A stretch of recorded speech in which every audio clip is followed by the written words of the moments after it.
Brexit पर एक मरतबा फिर पार्लियामेंट में वोटिंग होने जा रही है। तमाम सियासी पार्टियों ने सर जोड़ लिए हैं। अगर इस बार भी बिल नामंजूर हुआ तो सूरत हाल नो डील ब्रेक्जिट की तरफ जा सकती है, जो मुल्क की मईशत के लिए इंतहाई नुकसानदेह साबित होगी। Bureau chief UK Ghulam Hussain Awan इस वक्त लंदन में मौजूद हैं। आइए उनसे मजीद बात करेंगे। बताएगा गुलाम हुसैन अवान, अभी क्या सूरत हाल आप देख रहे हैं? जी बिल्कुल, आज फिर जो है वो बरतानिया के अंदर अहम दिन है। 29 जनवरी आज आपको पता है जो ब्रेक्जिट के ऊपर तरमीम शुदा मसवदा है बैकस्टॉक के ऊपर, उसको जो है वो दोबारा पार्लियामेंट में पेश किया जाएगा और इम्कान यही जाहिर किया जा रहा है कि ये वाला मसवदा जो है ये भी एमपीज की तरफ से मंजूर नहीं होगा।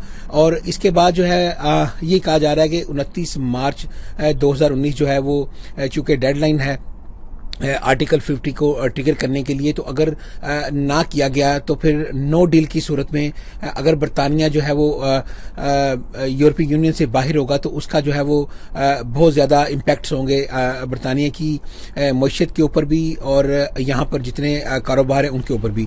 तो इसी चीज़ को अवॉइड करने के लिए आज भी जो है वो कंजर्वेटिव पार्टी के अंदर इस वक्त भी मीटिंग्स का सिलसिला जारी है ताकि किसी तरीके से जो है वो नो डील की तरफ ना जाया जाए।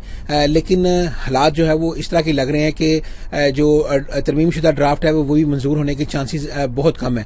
तो इसी वजह से आज लेबर पार्टी और लिबरल डेमोक्रेट के दूसरे भी जो लोग हैं वो भी काफ़ी मीटिंग के अंदर मसरूफ हैं ताकि कोई ऐसा हल निकल सके कि जिसमें कहा जा रहा है कि अगर बरतानवी वज़ीर-ए-आज़म थेरेसा मे जो है वो अगर ये नो डील की सूरत हाल की तरफ गया तो हो सकता है कि 2 साल की एक्सटेंशन जो है वो ये यूरोपीय यूनियन से ले लें कि जो ब्रेक्जिट है वो 2019 की बजाय 2021 तक का टाइम दे दिया जाए ताकि अगर नए इलेक्शन होते हैं तो नई जो हुकूमत आएगी वो इस सिलसिले में जो है वो अपना लाया अमल जो है वो बनाए। चूँकि थेरेसा मे के बारे में यही कहा जा रहा है कि ये जो अपने इसके कंजर्वेटिव के एमपीज हैं उनको भी अच्छी तरह कन्विंस नहीं कर सकी कि जिस ड्राफ्ट को वो पार्लियामेंट के अंदर पेश करनी जा रही हैं वो बरतानिया के मफाद में है।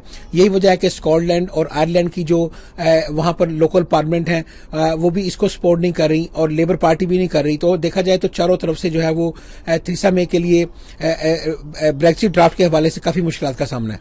जी।